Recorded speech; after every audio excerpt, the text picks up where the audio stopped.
College football is absolutely drunk. And that's why we love it so, so much. One of the craziest days in the sport that I can remember in quite some time. We're going to recap it all, plus Tennessee's explosive 56-0 win over UTEP here on a bonus show. This is Locked On Vols.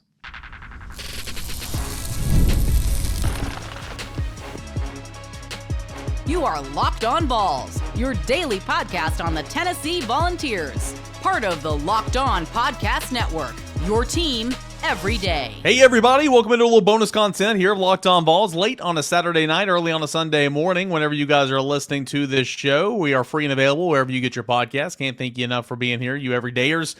For making the show what it is. We'll be back on Monday morning with a normal Monday show, really diving down into the win over UTEP. Again, there's not a lot of drama there. 56-0's the win, but who stood out, scoring plays, all that and more.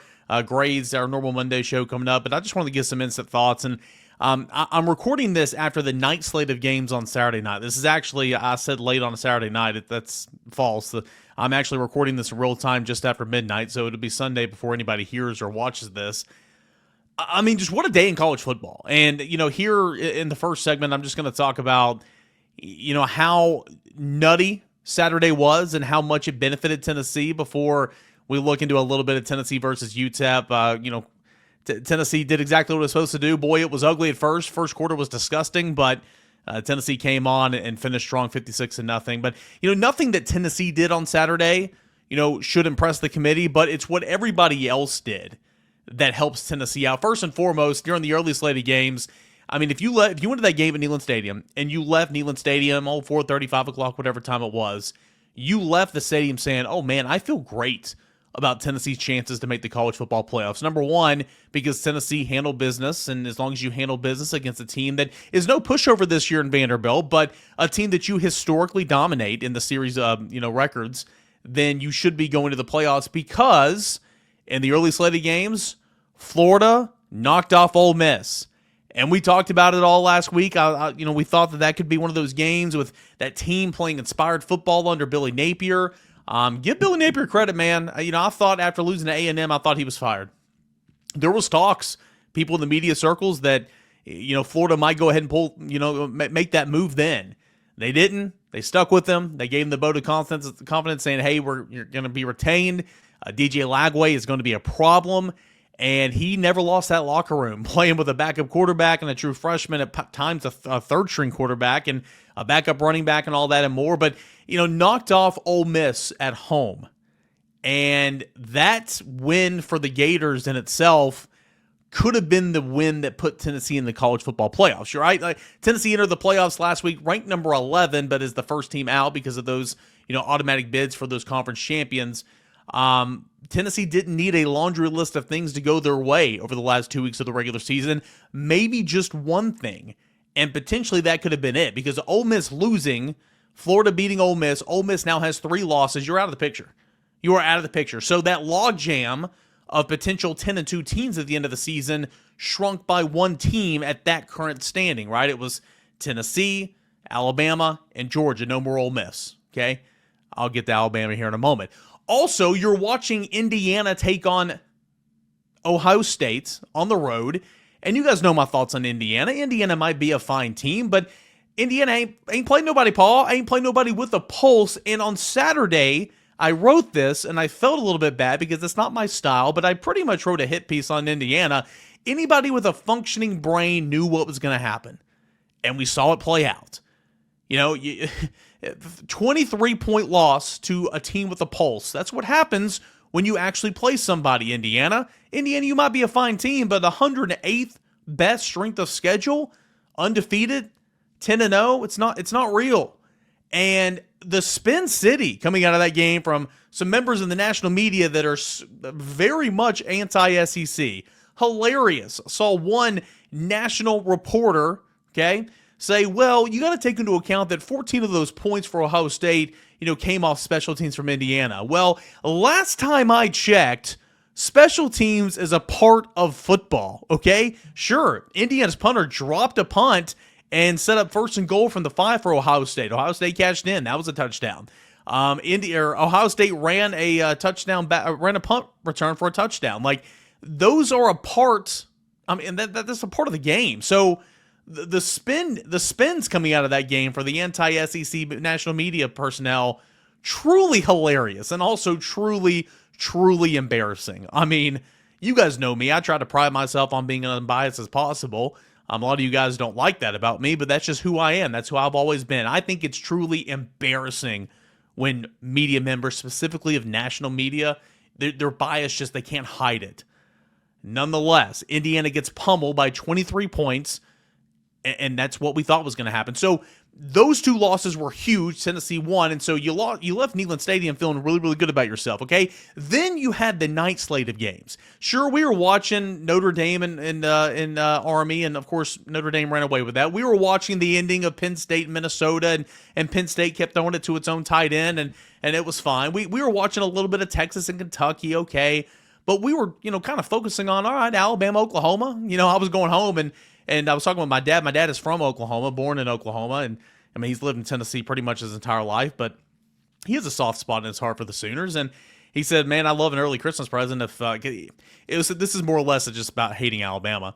He said, man, I love an early Christmas present if Oklahoma would knock off Alabama tonight. And I said, well, keep dreaming. That's not going to happen. Boy, do we love college football. Do we love college football? And it goes to show you, man, Jalen Milroe is either great or he is so bad. Not only did Alabama lose, Alabama got dominated. Alabama got dominated. Just dominated, and lost to a team that Tennessee beat at their home place on the Palace on the Prairie. So Alabama lost. 3 losses now. You would think out of the playoff picture. More on that here in a moment. What up, Heather Dinich at ESPN? We know she's not going to let the Crimson Tide go. More on that coming up here in a moment. So Alabama's got 3 losses. That's another thing that kind of works in Tennessee's favor. And then you're kind of sitting around here watching A&M and Auburn, and leaving Neyland Stadium in conversations with some of my coworkers and other media that cover Tennessee, it's kind of like, well, Tennessee fans really need to be rooting hard for Texas next week, because if Texas A&M, assuming that the Aggies would handle business against a 4-6 Auburn Tiger Club today, assuming that they'd handle that and get the win, if A&M were to knock off Texas, giving Texas its second loss, it's really going to muddy up those waters, right? Because A&M is now very much in the playoff picture in that conversation as a 2-loss team in the SEC. Texas now has 2 losses.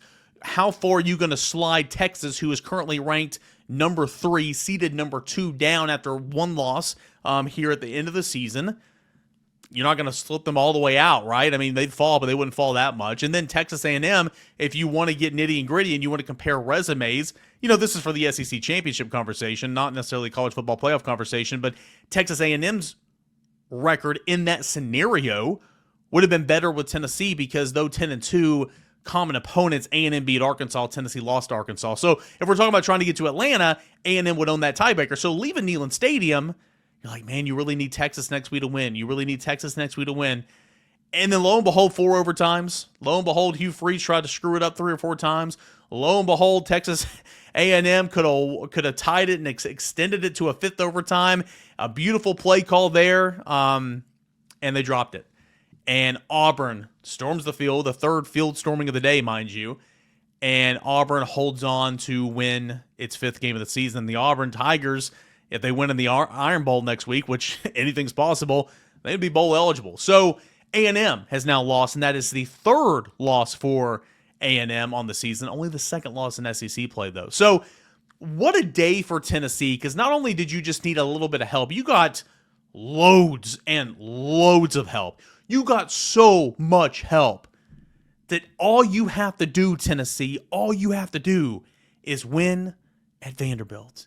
And it sounds so easy. If I would have told you back in the summer that all Tennessee had to do was beat Vanderbilt in Nashville to get a spot, to lock up a spot in the college football playoffs, you guys would say, oh, let me bet the mortgage on that. Let me bet the house. Let me bet my mom's house on that. Easy. And Tennessee will be favored, okay? Tennessee should win this game. This will be a quote-unquote home game in Nashville, in the state's capital for the Volunteers. But we know this is not your normal Vanderbilt club. A beat-up quarterback in Diego Pavia, I understand that, but this is still not your normal Vanderbilt club. So, easier said than done. Tennessee's got to handle business. But if you handle business next week, Tennessee, you are in the college football playoff. You're in. Okay, it's not Selection Sunday, but you are in. The question is, though, with everything that transpired today and what could transpire next week, and then, of course, over Conference Championship Saturday, which, again, I think I've done every single simulation, and I think I've talked to enough people that Tennessee playing for a conference championship is virtually out. A&M owns the tiebreaker over Tennessee. Texas would own the tiebreaker over Tennessee. Georgia owns the head-to-head over Tennessee. I don't think that's possible for Tennessee to play in the college, or at least it's very, very, very unlikely for the SEC championship. But Tennessee now could maybe host a playoff game. I do not think Tennessee will be a host seed, or maybe it will be. ESPN actually does think Tennessee will be a host seed on Tuesday night. We'll go over that here in just a moment after a brief break. But if it's not a host seed on Tuesday night, it's going to be very, very close. So, man, more so than anything in terms of how everything just kind of helped Tennessee out today, it just another day that reminds us why we love this sport so much. It is so freaking drunk. It is so drunk. It is so stupid. It makes no sense, and we just can't get enough of it. We want to inject it into our veins and live it 24/7, 365. Unfortunately, we can't do that because, lo and behold, we have reached the final regular season week coming up this week. But we just love this sport so much, and Saturday was just another reminder of why we love it so, so much. What does ESPN project for this Tuesday night? The latest college football projections following week, whatever this week was, games, okay? That is coming up next. Where do they think Tennessee's going to be in the rankings? What seed do they think Tennessee's going to have? And what do they say about the long-term future for Tennessee in the college football playoff? Spoiler, it's good. 2 thumbs up. It is good. That and more coming up next. We continue on here on a bonus show, Locked On Vols. Hey guys, want to see about my friends over at GameTime? You can download the GameTime app today, create an account, put in the promo code LOCKEDONCollege for $20 off your first purchase. Terms apply. Create an account, put in the promo code LOCKEDONCollege for $20 off. What is the GameTime app? Well, it is an app that you can download and buy tickets to events in your area. It can be concerts, can be comedy shows, can be whatever show or entertainment thing in your area, plus sports. Food City Center with Tennessee basketball, Lady Ball basketball, Lindsey Nelson Stadium this spring for Tennessee baseball, the reigning national champs. You've got Covenant Health Ballpark downtown for the new Tennessee Smoky Stadium, all that and more. You can buy tickets to those events on the GameTime app. Plus, they've got the best, most flexible customer service policy in the ticketing industry. They got views from your seat, plus the lowest price guarantee, where GameTime will credit you 110% of the difference if you find a cheaper ticket somewhere else in the same section. Download the GameTime app today. Put in the promo code LOCKEDONCollege for $20 off your purchase. Download GameTime today. Last minute tickets, lowest price guarantee, and of course, want to tell you about our friends over at FanDuel Sportsbook. Get ready to tackle the NFL action this weekend with America's #1 sportsbook, that is FanDuel. Right now, new customers can bet $5 and get $150 in bonus bets if you win. The FanDuel Sportsbook app gives you everything you need to place live bets all in one place, like in the NFL. So when you get a hunch in the middle of the game, you can check out the latest stats, view the live play-by-play, and so much more, all on the same page where you place your bets. Just visit FanDuel.com today to join, okay? You'll get started with $150 in bonus bets if you win your first $5 bet. That's at FanDuel.com. Never waste a hunch and make every single moment more at FanDuel. It's America's #1 sportsbook. It's an official sportsbook partner of the NFL. So pandemonium reigned. I mean, it was just crazy. Saturday was so much fun. So much fun, okay? You had Alabama losing. You had Florida knocking off Ole Miss. You had Texas A&M losing. You had Indiana getting pummeled by Ohio State, just like we thought was going to happen. You had other exciting outcomes. I mean, Penn State held on for Minnesota. You'd love for Minnesota to pull that out there, but still, that was an exciting game. Georgia, boy, it was 31-21 at one point in time in the third quarter. They ended up running away from UMass, just like Tennessee ran away from UTEP. BYU also lost. BYU is going downhill in a hurry. This doesn't really affect Tennessee at all because the Big 12 is certainly a one-bid league. If the Big 12 makes it, remember, it is the 5 highest-ranked conference champions. Doesn't necessarily mean Power 4 is guaranteed. Kansas, playing spoiler, knocking off Colorado 37-21. That was exciting for sure. So, what a fun day for Tennessee. What a fun day for college football, but all these outcomes are really, sitting Tennessee pretty well when you think about the updated college football playoff rankings coming out on Tuesday. So Heather Dinich over at ESPN.com following week 13, okay? She has her projected college football playoff top 25 following week 13 and the seeds that go along with it. So here's her projecting the top 12. And I kind of did my own simulation of this before even the final game Saturday night were over. The top 4 is not going to change. Okay, Oregon's going to be number 1. These are the rankings, not the seeds, by the way. Oregon's going to be number 1, Ohio State number 2, Texas number 3, Penn State number 4, okay? All those 4 teams won. So with Indiana losing, Indiana will drop down. Notre Dame will move up to number 5, okay? Miami will move up to number 6. This is according to Heather Dinich over at ESPN. Georgia moves up to number 7. Tennessee moves up to number 8. So in this simulation, Tennessee would be a... I said a host seed earlier. I do apologize. According to the ranking Tennessee would be a host site, but the seeding would be different. I'll get to that here in a moment. But ESPN's Heather Dinich has Tennessee projected to be ranked number 8 in the college football playoff rankings come Tuesday night. Who's behind Tennessee? Well, SMU from the ACC jumping in. Could the ACC now be a 2-bid lead because of all the chaos in the Southeastern Conference? That NFL model might end up hurting Greg Sankey a little bit. I'm sure he's not too thrilled here on a Sunday. But SMU projected there at number 9. That would be 2 teams from the ACC getting in. Boise State would be there at number 10. Okay. Indiana slides down to number 11, and the Hoosiers would be out in this simulation. And then, okay, this is fun. Actually, the Indiana wouldn't be out. I'll show you the bracket here in a moment. Coming in at number 12 would be Alabama. Okay, can't let the tide go, right? Just can't let the tide go. Oh my goodness gracious. This is what they have to say about the Crimson Tide. I'll read what they have to say about Tennessee, but this is just funny. Okay, let's laugh together. Why they could be here. This is where the committee will have to decide between 2 and 3 lost teams in the playoff. But if it ranks a 2-loss team ahead of a 1-loss team, don't be surprised to see a 3-loss team ahead of a 2-loss team. The committee could certainly rank the Tide lower because they have 2 losses to unranked teams with 4 losses each, Vanderbilt and now Oklahoma. But the Tide still have one of the better wins against Georgia. That head-to-head result is now moot because the records are no longer comparable. The path to the playoff. Alabama needs help, even if it is in the top 12 Tuesday night, because the Tide would be bumped for the Big 12 champion in this scenario. Alabama needs to beat rival Auburn and hope that there is more fallout above them. 3-loss Alabama being projected to be ranked number 12. That is rich for sure. This is what they have to say about Tennessee. Good news here. Of course, Tennessee's projected to be ranked 8th. Why they could be here, according to ESPN's Heather Dinich, quote, "The Vols got some help on Saturday with Ole Miss and Indiana both losing. Tennessee should move up by default, not because it hammered UTEP 56-0. The head-to-head loss to Georgia will keep them behind the Bulldogs, though Tennessee was behind Alabama last week, but Georgia gets to stay ahead of Tennessee here because they have the make it make sense. Make it make sense. Okay, let's go on. The head-to-head loss to Georgia will keep them behind the Bulldogs, which makes putting them ahead of Alabama difficult for the committee in spite of the win against the Tide." What? Make that make sense, right? Like, sure, Alabama beat Georgia, I hear you, but Tennessee beat Alabama, and Alabama has 3 losses. That shouldn't be hard for the committee. Use your freaking brain and some common sense. Path to the playoff. Here, quote, listen to this. "As long as Tennessee doesn't lose to Vanderbilt on Saturday, and that's hardly a guarantee, the Vols should be in the committee's top 12 on Selection Day now that Ole Miss played itself out."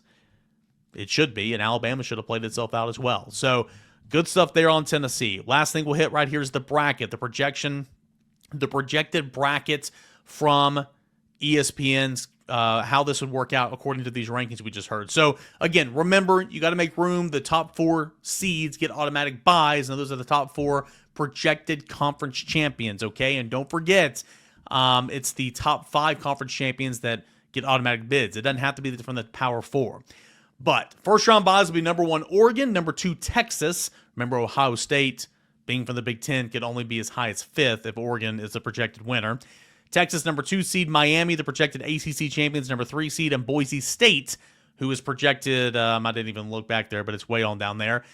That's got to change in the conference expansion, obviously. The playoff expansion, with 14 teams in 2026, because Boise State should not be, ranked 14th or 15th, and of course, getting the number 4 seed. That's just not fair. But anyway, Boise State, like last week, would be the projected number 4 seed. On-campus games, December the 20th and 21st. Number 12, Arizona State, which is projected to be the Big 12 champion now, at number 5, Ohio State. Number 11, Indiana, which stays in the field thanks to Alabama losing, thanks to Ole Miss losing, thanks to A&M losing. Indiana still in the field of play, despite being pummeled by 23 points. The first time it plays a team with a pulse. Anyway, Indiana, number 11 seed, at number 6, Penn State. Number 10, SMU, the second team from the ACC. Interesting here in this simulation. Again, 2 teams from the ACC get in, and only 3 teams from the SEC. So very interesting. Okay, number 10, SMU's at number 7, Notre Dame, and then a rematch between the Hedges at Georgia. Number 9, 9 seed Tennessee, 8th ranked seed Tennessee, but 9 seed Tennessee at number 8, Georgia. I think eventually, it might show that this week, maybe on Tuesday, but when the final rankings come out, I think they're going to try to avoid these rematches. Tennessee at Georgia, I don't think anybody would want to see that. Indiana at Penn State, they haven't played each other this year, but I don't think anybody would want to see that, right? I think they want to mix it up a little bit, but that's kind of the projections for right now.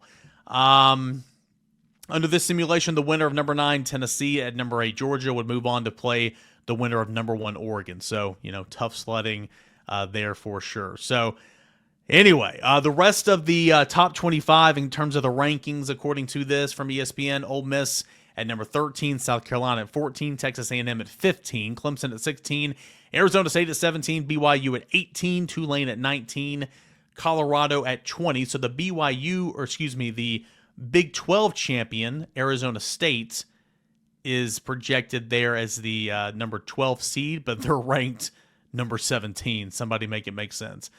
Anyway, that's kind of where we are after a wild and a wacky college football Saturday. Again, 22 minutes, we haven't even talked about the football game. I mean, what is there to talk about, right? We'll get into that, the nitty-gritty on Monday morning. I promise you guys that. How Nico looked just abysmal his first couple of series. But, hey, finished really, really strong. Brew McCoy got 2 touchdowns. Peyton Lewis got 2 touchdowns. James Pierce came alive. All that and more, a lot of good stuff. We'll break that down on a Monday. But bottom line, big thing. Just kind of wanted to vent, just kind of want to talk, just kind of want to touch base with you guys. What a day in college football. A lot of things help Tennessee. And if you beat Vanderbilt, if you beat quote-unquote little brother, you're in. Okay? I don't want to guarantee it, but you're in. You should be in. So Saturday was a whole lot of fun. We know Vanderbilt is not going to be a cakewalk. We know it's not going to be easy. We'll spend time this week breaking that matchup down. But Thanksgiving's on Thursday, but there was a lot to be thankful for on a Saturday in regards to Tennessee. We'll continue to talk about that and more this week. Have a great Sunday, everybody. We'll be back Monday morning to break down everything Tennessee and UTEP related. This is Locked On Vols.